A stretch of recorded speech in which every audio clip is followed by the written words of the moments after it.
విన్నాను ఆయన ఏదో ఆల్టర్నేట్ కెరియర్ గురించి బాగా కుతూహలంలో ఏదో ఒక టెన్షన్ పడుతూ ఉన్నాడంట కదా. అది తెలియకే ఆయన ఇప్పుడు అమెరికా వెళ్ళిపోయారండి మిమ్మల్ని వదిలేసి. అది అయి ఉండొచ్చు, వాస్తవమే.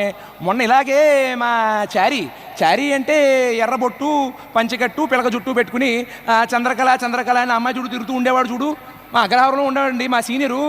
ఆయన ఇలాగే ఆల్టర్నేట్ కెరియర్ ఏం కావాలా అని చెప్పి టెన్షన్ పడుతున్నప్పుడు నేనే చెప్పాను, అయ్యా నీ 10వ స్థానంలో గురుడు గట్టిగా ఉన్నాడు కాబట్టి నీకు మెకానిక్స్లో మంచి ఫ్యూచర్ ఉంటుందని చెప్పాను.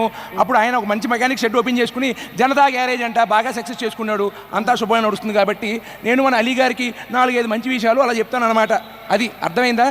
నేను నా గురించి గొప్పలు చెప్పుకోవడం కాదు కానీ సుమా, ఇప్పుడు నేను చేసే హోస్టింగ్ చూసి మిగతా అవార్డు ఫంక్షన్ నేను చేసే హోస్టింగ్ చూసి మా చారీ ఇన్స్పైర్ అయ్యి ఈ మధ్య తన కూడా ఒక టీవీ షో హోస్ట్ చేస్తాడంట. నా పేరు గురువుగారు అన్నట్టు నాకు నా మెమరీలో పెద్ద గురువుగారు అంటూ ఒక షో అంట. అది ఎలాగో అతను మావాడే కాబట్టి నా బ్లెస్సింగ్స్ ఎప్పుడు అతనికి ఉంటాయి. సో ఇప్పుడు ప్రస్తుతానికి అలా కానిద్దాం. మన నెక్స్ట్ అవార్డు ఏంటో మరి నువ్వు